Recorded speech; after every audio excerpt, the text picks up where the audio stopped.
Selamat pagi. Instrumen yang menjadi background podcast ini adalah lagu Sungguh Indah yang diciptakan oleh Robert dan Lea Sutanto. Lagu ini begitu terkenal dan banyak orang yang menyanyikan dan juga mengcover lagu ini.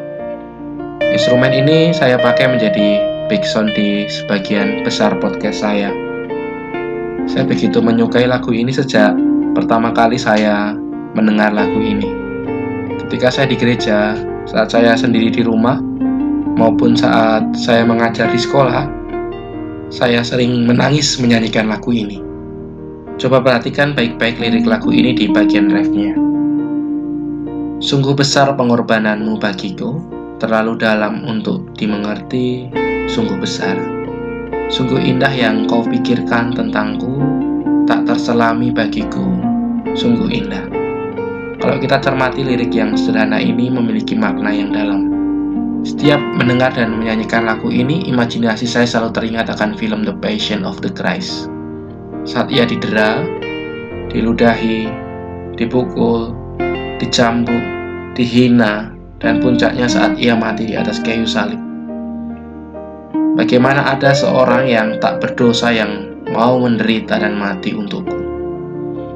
Perasaan saya begitu terharu mengenang bagaimana Kristus mau mati untuk saya yang berdosa ini. Gambaran dosa yang pernah saya lakukan dan setiap pelanggaran yang telah saya perbuat bergejolak memenuhi diri saya. Namun semua itu ia tutupi dengan pengorbanan dan kasih-Nya yang begitu besar. Karya salib yang terlalu dalam untuk dimengerti manusia, dan kasih-Nya yang terlalu indah untuk dapat diselami manusia. Ia lunasi setiap hutang dosa saya yang seharusnya saya tanggung. Dosa setiap manusia yang harusnya manusia tanggung, ia lunasi. Hari ini kita mengenang kematiannya. Beribu tahun lalu Kristus datang ke dunia untuk mati mengorbankan dirinya dan menanggung dosa manusia, dosa saudara dan saya. Jika Anda seorang Kristen dan mengaku telah lahir baru dan percaya kepadanya, mungkin kita sudah berpuluh-puluh kali mengenang kematiannya. Namun pertanyaan yang perlu kita renungkan bersama, sudahkah kita menghargai karya kematiannya di atas kayu salib? Ataukah justru kita menganggap bahwa kematian Kristus adalah hal yang biasa atau bahkan hal yang tak berharga? Jika kita seperti itu, marilah kita bertobat. Yesus Kristus datang ke dunia dengan satu tujuan utama, yaitu untuk mati di atas kayu salib untuk manusia berdosa. Ia datang menjadi korban pendamaian dan penebusan bagi manusia. Kedatangannya telah dinubuatkan jauh sebelum itu. Di Yesaya pasal 53 ayat 2 hingga 7 menjadi salah satu dari sekian banyak nubuatan tentang kedatangannya.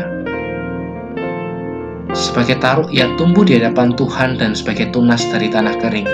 Ia tidak tampan dan semaraknya pun tidak ada sehingga kita memandang dia, dan rupa pun tidak sehingga kita menginginkannya.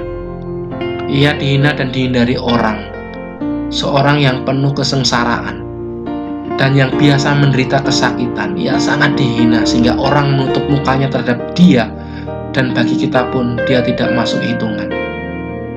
Tetapi sesungguhnya penyakit kitalah yang ditanggungnya dan kesengsaraan kita yang dipikulnya. Padahal kita mengira dia kena tulah, dipukul dan ditindas Allah. Tetapi dia tertikam oleh karena pemberontakan kita. Dia diremukkan oleh karena kejahatan kita. Ganjaran yang mendatangkan keselamatan bagi kita ditimpakan kepadanya. Dan oleh bilur-bilurnya kita menjadi sembuh. Kita sekalian sesat seperti domba. Masing-masing kita mengambil jalannya sendiri. Tetapi Tuhan telah menimpakan kepadanya kejahatan kita sekalian. Dia dianiaya, tetapi dia membiarkan diri ditindas dan tidak membuka mulutnya. Seperti anak domba yang dibawa ke pembantaian, seperti induk domba yang keluh di depan orang-orang yang menggunting bulunya, ia tidak membuka mulutnya.